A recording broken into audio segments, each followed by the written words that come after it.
What's up? Thanks for tuning in back to our channel. My name's Chris. Let's dive into this next topic, and it's about selling and buying simultaneously at the same time here in Michigan. Most people think buying and selling here in Michigan is quite terrifying.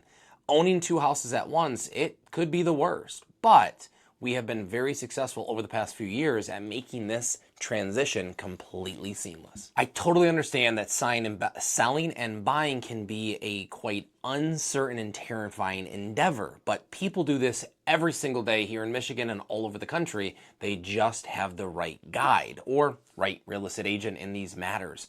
We do this about 10 to 12 times a year, and yes, it is difficult. Yes, timing is tricky. Yes, there's a lot of moving parts that need to come together, but it is possible. If you understand the process and how things need to fall into place perfectly, it's so much less stressful, and that's the hardest part, is trying to determine step 1 through step 10 and when that's going to happen.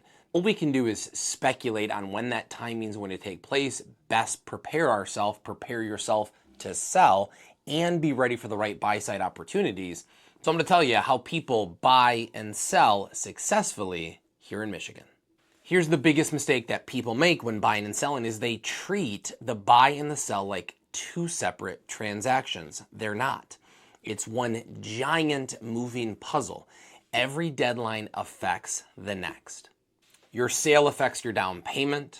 Your closing date affects your move. Your financing affects your offer strength. Everything is connected. Once people start to understand that a little bit more, it makes the process so much easier. So the first thing you need to figure out is what side happens first. Should you buy or sell first? Most Michigan homeowners sell first, and here's why. Because it's safer financially. You know exactly how much equity you're walking away with. You avoid carrying 2 mortgages, 2 liabilities, and the lender loves cleaner numbers. But the downside is timing, because once you sell your house, the clock starts ticking. That's why some buyers choose to buy first instead. Usually they have stronger savings, higher income, or they need the flexibility. There's no universal right answer. It depends on your finances and risk tolerance. But this is where the real strategy starts, because timing is everything when you're selling and you're buying simultaneously. The contingency that most people use, this is how most Michigan homeowners protect themselves. They use a home sale contingency. Basically, you make an offer on a new house that says, we'll buy this home if our current home sells. That protects you from getting stuck with 2 homes, but here's the catch. In competitive markets, some sellers hate contingencies, especially if another buyer comes in cleaner, so your agent has to structure this very, very carefully, because the stronger your current home looks, the stronger your offer becomes. And there's one thing that makes this entire process way easier. You need to prep your house before you shop, and it might be counterintuitive. You have to be ready at any given notice. This changes everything for home sellers and buyers for that matter.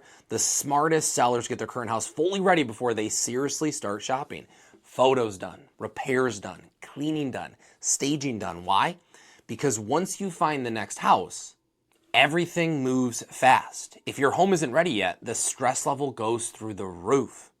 And when your house can hit the market immediately, now you can move more aggressively when the right home appears. For example, in most home contingency timelines, an agent and a buyer might write in 30 days to list.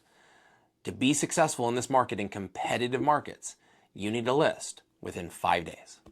And this is the next part that most people forget to plan for. The gap between closings, because sometimes the dates don't line up perfectly.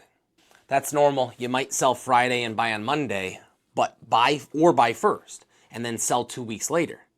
We never know. Just plan for the future, hope for the best, but have that plan B and have that plan C. This is where tools like occupancy agreements, post-closing, temporary housing, bridge financing, flexible closing dates can save the deal. We always talk to buyers that are looking to sell and buy about a plan B or plan C, whether that's temporary housing, moving with parents, and figure out that contingency plan if there is a gap in occupancy dates. The people who struggle the most are usually the ones who assumed everything would magically close on the same day. Sometimes it does. That's awesome. Most of the time, it does not. The key is planning for the gap before it happens, and again, having a plan B. So here's the biggest takeaway. Buying and selling at the same time is really just a timing strategy and a risk tolerance, not a luck strategy.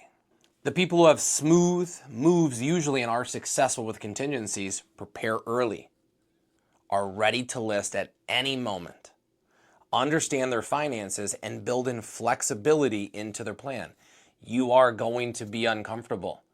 If you're looking to make a transition, you need to understand that is going to happen. Because once the dominoes start falling, everything moves quickly. And honestly, the less surprised you are by the process, the easier your entire move becomes. Thanks for tuning in to This Is How You Buy and Sell at the exact same time. I'm Chris. We'll see you in the next one. And if you're looking to buy or sell here in Livingston County, we're always here to help.